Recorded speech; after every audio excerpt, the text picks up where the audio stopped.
एक आदमी था, उसकी पत्नी बहुत अच्छी थी, उसकी बहुत बड़ी फैक्ट्री थी। अचानक उसकी फैक्ट्री में आग लग गई, बहुत नुकसान हुआ। मतलब ये समझो कि वो बर्बाद हो गया।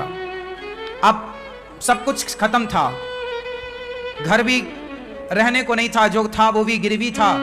जब फैक्ट्री में आग लगी, सब बर्बाद हुआ, बैंकों की किस्त जा ना पाई, तो बैंक ने उस घर को भी कब्जा कर लिया, ले लिया। दोनों पति पत्नी किराए के घर में आ गए। अच्छा खासा जीवन था, बड़ी लग्जरी जिंदगी थी, पर समय बदलते देर कहां लगती है। उसकी पत्नी और पति दोनों बेचारे किराए के घर में आ गए और पत्नी ने अपने पति से कहा, सुनो, मेरे पास कुछ मेरे आभूषण हैं, मेरा हार, मेरे कान के झुमके, आप वो ले जाओ, उसे बेचकर अपना फिर से कोई काम स्टार्ट करो।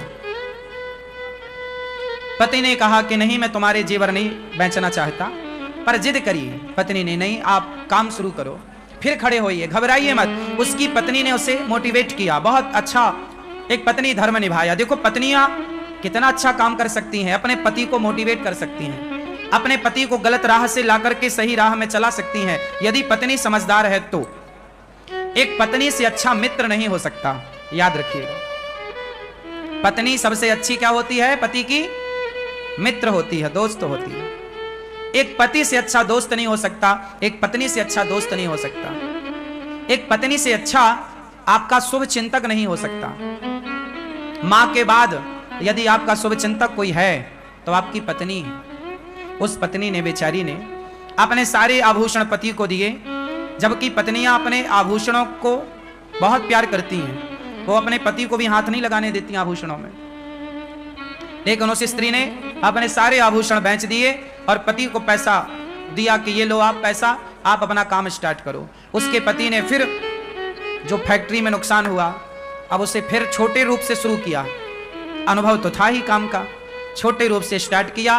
करते करते करते वो बहुत बड़ा उद्योगपति हो गया। फिर करोड़ों की संपत्ति उसने जोड़ी, फिर बड़ा कारोबार, जितना नुकसान हुआ उससे कई गुना अब उसे प्रॉफिट हो गया। बहुत समय बीत गया। एक दिन उसने क्या देखा कि उसके जो स्टाफ है, काम करने वाले लोग, कार्यकर्ता, एक लड़की, एक सुंदर सी लड़की इंटरव्यू देने आई और वो इंटरव्यू देकर के पास हो गई। अब वो लड़की वहां पे उस फैक्ट्री के मालिक के आसपास वो लड़की रहने लग गई, काम करती। वो काम धाम तो कुछ करती नहीं, बस अपने उस फैक्ट्री के मालिक को घूरती रहती। वो आई ही थी एक अलग उद्देश्य से। आपको पता है आजकल मार्केट में इन चीजों से बचना चाहिए। आजकल लूटने का, आपको बर्बाद करने का षड्यंत्र बहुत बड़ा हो सकता है, आपकी समझ से परे हो सकता है। अब वो आदमी जो था, फैक्ट्री का मालिक, जो बढ़िया कमा खा रहा था, खुश था, 100-200 लोगों की दाल रोटी उसकी फैक्ट्री से चल रही थी, सब चल रहा था ठीक। तभी वो लड़की उसके यहाँ काम में आई और बस, बहुत सुंदर तो थी ही वो दिन भर उसी को देखती। और पुरुष, वो आदमी भी उसमें धीरे धीरे आकर्षित होने लगा। एक दिन ऐसा आया, दोनों कॉफी में चले गए, अर्थात कॉफी पी रहे हैं, साथ में चाय पी रहे हैं, साथ में रहने लग गए। ऐसा करते करते वो लड़की इतने करीब आ गई उस फैक्ट्री के मालिक के उस लड़की ने कहा कि अब अपन शादी कर लेते हैं। दोनों में बड़ा, आज की भाषा में, प्यार व्यार हो गया, इलू इलू हो गया दोनों का। दोनों साथ में रहने लग गए। उसके पति ने, मतलब वो फैक्ट्री के मालिक ने बोला कि मैं तुमसे शादी नहीं कर सकता क्योंकि मेरी पत्नी ऑलरेडी है, मैं शादीशुदा हूं। उसने कहा कोई फर्क नहीं पड़ता, तुम अपनी पत्नी को तलाक दे दो। अब इस लड़की ने इस तरह से चंगुल में फंसा लिया कि इसने बोला कि शादी कर लो। इसने भी बोला ठीक है, आज मैं अपनी पत्नी से बोलूंगा कि मैं तुम्हें तलाक देना चाहता हूं। जबकि कोई लड़ाई नहीं, कोई झगड़ा नहीं, पत्नी तो अच्छी थी। अच्छा, एक दिन पत्नी के पेट में दर्द हुआ। संयोग देखिएगा कि जिस दिन पति ये कहने वाला था कि मैं तुम्हें तलाक देना चाहता हूं, उसी दिन पत्नी के पेट में दर्द हुआ। तो वो बगल के डॉक्टर के पास दिखाने चली गई और जब वहां पर चेकअप हुआ उसका, तो डॉक्टर ने बताया कि आपको तो ब्लड कैंसर है। उस स्त्री को क्या निकला? कैंसर। डॉक्टर ने बताया कि 7 दिन बाद आपकी मृत्यु हो जाएगी, इसका कोई इलाज नहीं है। अब वो बेचारी पत्नी, उसका एक छोटा बच्चा भी था, वो घर आई। अब सोचिए जैसे ये पता लग जाए कि मुझे 7 दिन में मरना है। वो बेचारी अब पति का इंतजार कर रही थी कि आज पति आए और मैं बताऊं कि अब मैं 7 दिन की हूं। आप अपने लिए कोई एक नया जीवन साथी ढूंढ लीजिएगा। वो पत्नी ये चाहती थी कि मेरा पति मेरे बाद परेशान ना हो, मेरा बच्चा छोटा हो, है इसके लिए कोई परवरिश करने वाली एक माँ तो चाहिए इसे। अब तो मैं मर ही जाऊंगी। वो बेचारी अपने पति का इंतजार कर रही थी कि तभी पति आया गुस्से में। और चूंकि उस पति को तो उसने पाठ पढ़ा ही रखा था कि तुम्हें आज ये बोलना है कि तलाक देना चाहता हूं। पति आया। रोज तो अपना जूता जब उतारता था तो पत्नी आती थी, पत्नी अपने हाथ से उसके जूते मोजे उतारती, अपने हाथ से पानी देती, उसका बैग लेती। रोज की तरह पत्नी आई, पर आज उसने गुस्से में अलग जाकर बैठ गया और बोला, सुनो अब हम तुम्हें तलाक देना चाहते हैं। पत्नी कुछ कहना चाहती थी कि मुझे कैंसर है, मैं मरने वाली हूं। तभी पति ने कह दिया कि मैं तुम्हें तलाक देना चाहता हूं। पत्नी ने बहुत समझदारी का परिचय दिया और पत्नी ने पति से अपना हाल कुछ भी नहीं कहा। अब वो चिड़चिड़ाने लग गया, गुस्से में आ गया, क्योंकि उसका मन कहीं और लग चुका था। पत्नी ने कुछ जवाब नहीं दिया। पत्नी ने कहा, अच्छा ठीक है, आप मेरे से तलाक लेना चाहते हैं? हाँ, मैं 7 दिन बाद आपको तलाक दूंगी। मैं आपको 7 दिन बाद तलाक दूंगी, परंतु आप मुझे इन 7 दिनों में जैसे पहले प्रेम करते थे उसी प्यार से आप मुझे 7 दिन रखेंगे। 7 दिन बाद मैं आपको तलाक दूंगी। पति को लगा ये तो बहुत सस्ता है। उसे तो लगा ये कोई अपना हिस्सा मांगेगी, पैसा मांगेगी, प्रॉपर्टी मांगेगी, पर उसने तो कुछ भी नहीं। उसने कहा मुझे कुछ नहीं चाहिए, केवल आप मुझे 7 दिन खूब प्यार कीजिए, रोज अपने पास बिठाइए, मेरे पास आकर बैठिए, मेरे साथ खाइए, नाश्ता मेरे संग कीजिए, भोजन मेरे साथ कीजिए, रात्रि को प्रेम पूर्वक हम दोनों पार्क में घूमेंगे और आप हमारे साथ रहेंगे। आप हमारे लिए वैसी ही बातें करेंगे 7 दिन जैसे शादी के बाद आप हमसे करते थे। पति को लगा, अच्छा पति को नहीं पता था कि ये केवल 7 दिनों की है, लेकिन अब पत्नी को पता था कि अब चलो मैं तो 7 दिन की हूं, पर इन्हें तलाक देना है, कोई बात नहीं। अब सोचिए उस स्त्री का दिल कितना बड़ा रहा होगा। कोई और होती तो भड़क जाती, पर उस स्त्री ने कोई जवाब नहीं दिया। एक दिन बीता, उसके पति ने भी खूब प्यार दिया उसे, बनावटी प्यार था अब तो, पर किया। रोज उसके साथ अच्छे से खाता पीता, चलता फिरता, टहलता, हंसता, सब बढ़िया। 7 दिन, 1 दिन, 2 दिन, 3, 4, 5, 6, आज 7वां दिन था, आखिरी। आज पत्नी ने अपने पति की आरती उतारी, उसके माथे पर तिलक किया और आज उसे उसके काम के लिए भेजा जहां वो फैक्ट्री रोज जाता था।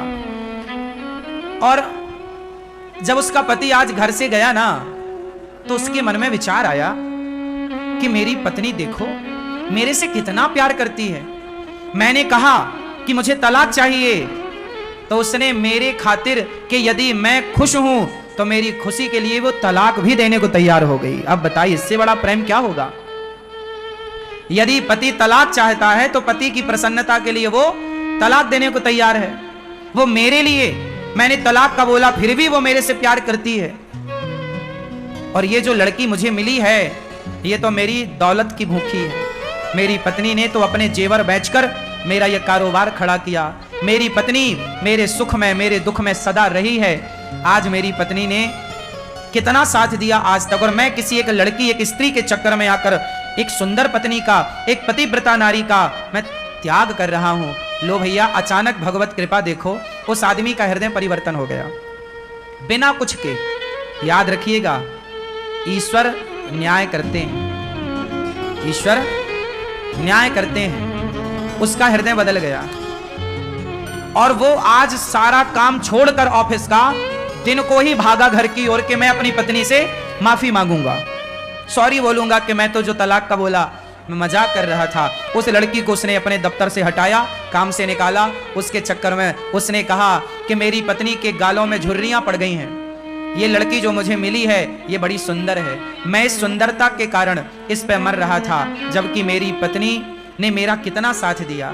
संसार की चमक दमक सुंदरता पे नहीं लट्टू होना चाहिए। आपकी पत्नी आपकी जीवन संगनी है, उसे छोड़कर पराई स्त्री के बारे में सोचना पाप है।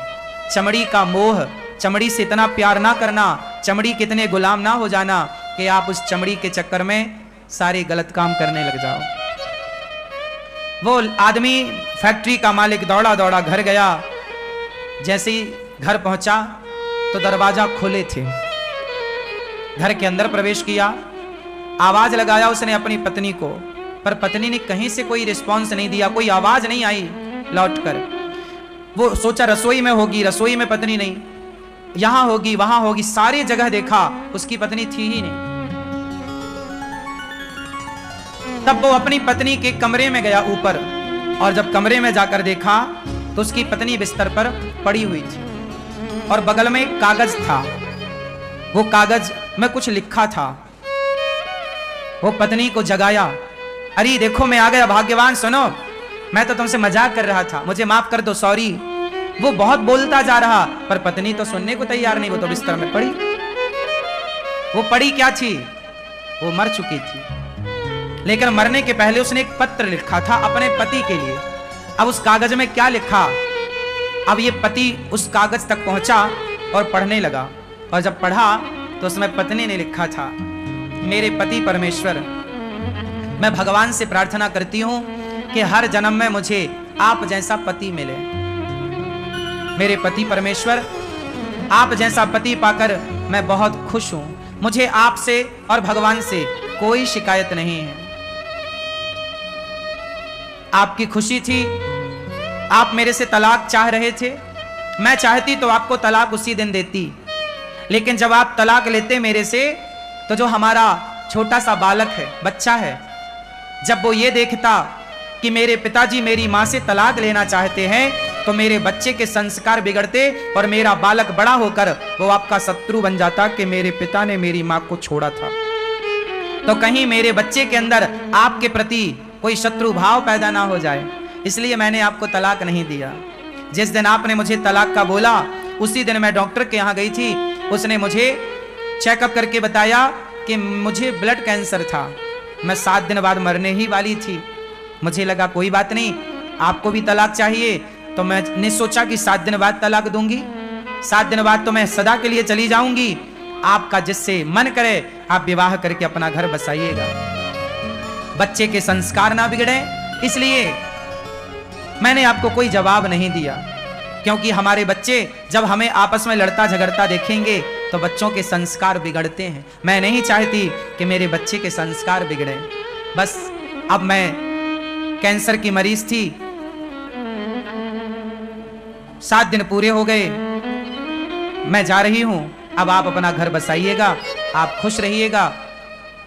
ऐसा लिखकर वो बेचारी सदा सदा के लिए चली गई। अब इसका पति ये पत्र पढ़ करके जो रोना शुरू किया, हे भगवान मेरे से कितनी बड़ी गलती हो गई, मेरी पत्नी मरने की स्थिति में थी और मैं उसका साथ ना दे सका। अच्छा इलाज कराता, अच्छे जगह दिखाता, शायद मेरी पत्नी बच जाती, कोई बढ़िया डॉक्टर को मैं चुनता, शायद बच जाती। लेकिन वो पराई स्त्री के चक्कर में फंसकर अपनी एक सुंदर पतिव्रता नारी को अंत में बड़ा दुख दिया। अब कोई पत्नी को यह पता चले कि मेरा पति मुझे तलाक देना चाहता है, और वो भी अंत समय में, उस पत्नी को खुशी तो हो ही ना होगी। वो बेचारी चल बसी। कहा था उसने बच्चे को आप अच्छे संस्कार दीजिएगा। वो आदमी रोया और सारी जिंदगी के लिए मन में एक प्रश्न खड़ा हो गया कि मैंने ऐसा क्यों किया। उसने अपने आप को कभी माफ नहीं किया। फिर उस आदमी ने विवाह नहीं किया, बच्चे को पढ़ा लिखा कर योग्य बनाया। ये कहानी नहीं है, एक सत्य घटना है, एक सत्य लेख है। वो मैंने कहीं पढ़ा तो मैंने आपको सुनाया। आपकी पत्नी के साथ कभी ऐसा ना हो, आपके साथ कभी ऐसा ना हो। संसार की चमक दमक देखकर अपने परिवार को ना छोड़ना। संसार बहुत अच्छा है, लेकिन आपका परिवार संसार से बहुत अच्छा है। आपका परिवार ही आपका संसार है, आपका परिवार ही आपका संसार है। संसार कितना भी अच्छा हो, आपके परिवार से अच्छा नहीं हो सकता। अरे आपका परिवार है तो संसार है, परिवार नहीं तो संसार नहीं। संसार भी तब अच्छा लगता है जब परिवार अच्छा हो, परिवार अच्छा ना हो तो संसार अच्छा नहीं लगता। तो मैं मानता हूं कि परिवार ही एक संसार है, हाँ या ना? तो पहले अपना परिवार देखिएगा, परिवार की खुशी देखिएगा। पत्नी गोरी हो काली हो, बुढ़ापे में झुर्रियां पड़ी हो या चमड़ी ढीली पड़ी हो, कैसी भी हो, परंतु आपको अपने मन को अब काबू में करके अपनी पत्नी के साथ खुश रहना चाहिए। जिंदगी ढोना नहीं चाहिए। देखो, जिंदगी को बोझ ना बना लो, चलो अब तो तुम्हारे संग रहना ही पड़ेगा ना, ऐसा नहीं। खुशी खुशी रहो, प्रसन्न चित्त से रहो, हंसते हुए रहो, मुस्कुराते हुए रहो। जिंदगी बोझा ना बने, प्यार से। और ये तब होगा जब आप रिश्तों की कीमत समझेंगे। एक बात बताएं, आज एक सच्ची बात बताएं, आजकल ना लोग रिश्तों की कीमत नहीं समझते। यदि रिश्तों की कीमत समझते लोग तो बात बात में पत्नियां या पति तलाक ना देते या लेते, तलाक ना होता ना। आज हमारे देश में 40-50% तलाक हो रहे हैं, शादी होती है तलाक हो जाता। क्यों? क्योंकि आज रिश्तों की कोई अहमियत नहीं बची, रिश्तों में समर्पण नहीं रहा। आज तो केवल चमड़ी की भूख है साहब। आजकल पत्नियां भी लोग क्यों चाहते हैं? केवल चमड़ी की भूख मिटाने के लिए। शादियां भी आजकल केवल वासनाओं के लिए हो रही हैं। विवाह का असली उद्देश्य लोग भूल चुके हैं। रिश्ते क्या होते हैं? रिश्तों की कीमत क्या? मां की अहमियत क्या है? पिता की अहमियत क्या है? पिता होना क्यों आवश्यक है? पति होना क्यों जरूरी है? पत्नी की क्या अहमियत है? रिश्तों में एक दूसरे का सम्मान करना होता है, एक दूसरे को रिस्पेक्ट देना होता है, एक दूसरे का आदर करना होता है, एक दूसरे को नीचा दिखाना नहीं होता। हम अपनी पत्नी का सम्मान करते हैं तो पत्नी भी हमारा सम्मान करती है। हम अपनी पत्नी पर विश्वास करते हैं तो पत्नी भी हम पर विश्वास करती है। हम अपनी पत्नी को अच्छे से बात करते हैं तो वो भी हमसे अच्छे से बात करती है। हम अपनी पत्नी से कुछ चाहते नहीं हैं तो वो भी हमसे कुछ नहीं चाहती। रिश्तों में चाह ना हो, हमें आपसे कुछ चाहिए, आपको हमसे कुछ चाहिए, तो ये तो व्यापार हो गया। और रिश्तों में व्यापार थोड़ी चलता है, प्यार हो, क्या हो, एक दूसरे का ख्याल हो। हम आपका ख्याल रखें, आप हमारा ख्याल रखें। सोचिए, रिश्ते इतने महत्वपूर्ण हैं कि भगवान भी आते हैं संसार में तो रिश्तों में रहते हैं, हाँ या ना?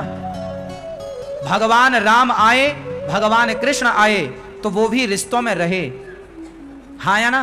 राम की 3 माँ हैं, 3 माँ में एक सौतेली माँ ने बोला कि राम तुम वनवास जाओ, मेरा बेटा राजा बनेगा। तो राम अपने रिश्तों को इस तरह निभाते हैं कि माँ भले सौतेली माँ हो पर है तो माँ। उस सौतेली का भी आदर किया और माँ के कहने से वनवास चल पड़े। कौन बेटा जाएगा सौतेली माँ के कहने से वनवास? ये रिश्तों का सम्मान ही तो किया राम ने। माँ की बात तो मानी। पत्नी ने जिद करी कि मैं आपके साथ वनवास चलूंगी, समझाया कि बहुत कष्ट होगा, जिद करी, पत्नी का साथ नहीं छोड़ा राम ने। जंगल गए तो पत्नी को साथ लेकर गए। पत्नी आपकी जिम्मेदारी है, याद रखिए, जितने पुरुष बैठे हैं ध्यान से सुने, आपकी पत्नी आपकी जिम्मेदारी है। आपकी पत्नी आपके पिता और आपकी माँ की जिम्मेदारी नहीं है, आपकी जिम्मेदारी है। जहां आप रहिए वहां अपनी पत्नी को रखिए, और जहां माँ रहे वहां आप रहिए, जहां पिता रहे वहां आप रहिए। पर राम माता पिता को संग नहीं ले जा सकते थे तो नहीं ले गए, पत्नी को ले जा सकते थे, पत्नी को ले गए। राम पत्नी को लेकर गए और पत्नी को एक रावण नाम का दुष्ट व्यक्ति चुरा कर ले गया। तो अपनी पत्नी के लिए राम ने जंगल में एक सेना तैयार कर ली, बिना खंबे का सेतु बना लिया। किसके लिए? बोलो। राम की शत्रुता रावण से नहीं थी। राम रावण को शत्रु नहीं मानते थे। राम ने रावण को इसलिए नहीं मारा कि तुमने मेरी पत्नी का अपहरण कर लिया। राम ने रावण को इसलिए मारा कि रावण भक्तों पर अत्याचार करता था।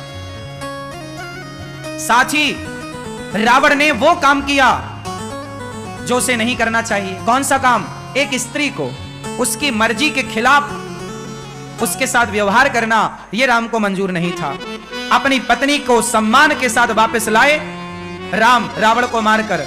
नारी के लिए, अपनी पत्नी के लिए रावण जैसी ताकत से लड़ना पड़ा तो राम जी लड़े हैं। किसके लिए? पत्नी के लिए। राम की 2 जिम्मेदारी थी, एक पत्नी और एक भक्त। भक्त विभीषण को लात मार के निकाला रावण ने, राम ने नाश कर दिया। इसलिए पत्नी का आदर करिए, पत्नी आपकी जिम्मेदारी है, माता पिता हमारी जिम्मेदारी है। एक पुरुष की जिम्मेदारी, लोग कहते हैं स्त्रियों की जिम्मेदारी ज्यादा होती है, माँ का पक्ष ससुराल पक्ष, हाँ बात सही है, स्त्रियों की जिम्मेदारी ज्यादा है, पर स्त्रियों से भी ज्यादा यदि माने तो पुरुष की जिम्मेदारी है। क्यों? क्योंकि पुरुष, स्त्री की एक जिम्मेदारी है पति की सेवा करना, पर पुरुष की जिम्मेदारी है कि पत्नी का भी ख्याल रखना, बच्चों का भी ख्याल रखना और माता पिता का भी ख्याल रखना।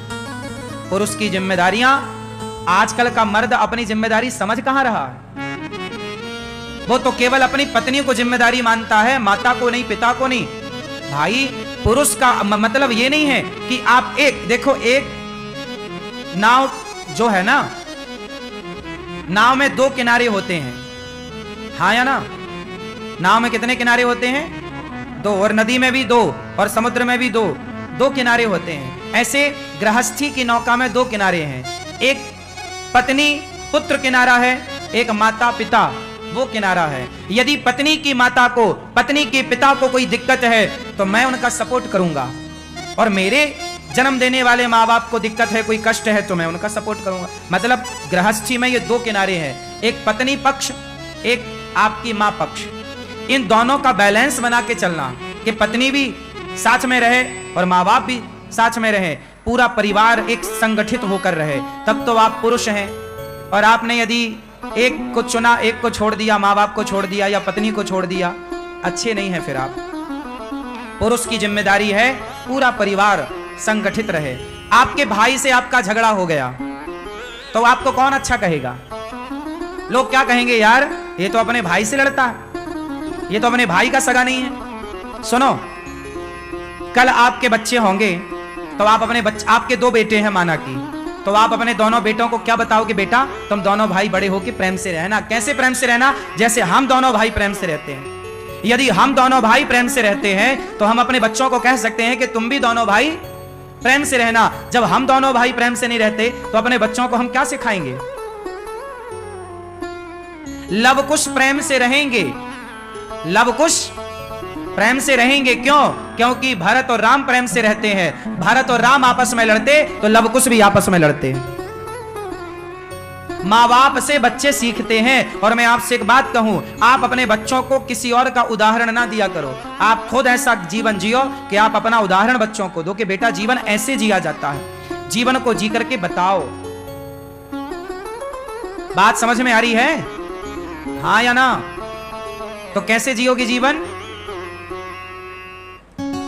घर में बंटवारा कर लो अपने भाई से, भाई का बंटवारा हो जाए, बात सही है। चूल्हा चक्की अलग है, बात सही है, पर देखो अलग होना अलग विषय है, लेकिन अलग होके झगड़ा करके अलग होना और अलग होके झगड़े में रहना नहीं। अलग रहो, कमाओ अलग, खाओ अलग, लेकिन सुख दुख में एक दूसरे के साथ कंधे से कंधा मिलाकर खड़े रहो। यही परिवार है और यही परिवार का सुख है।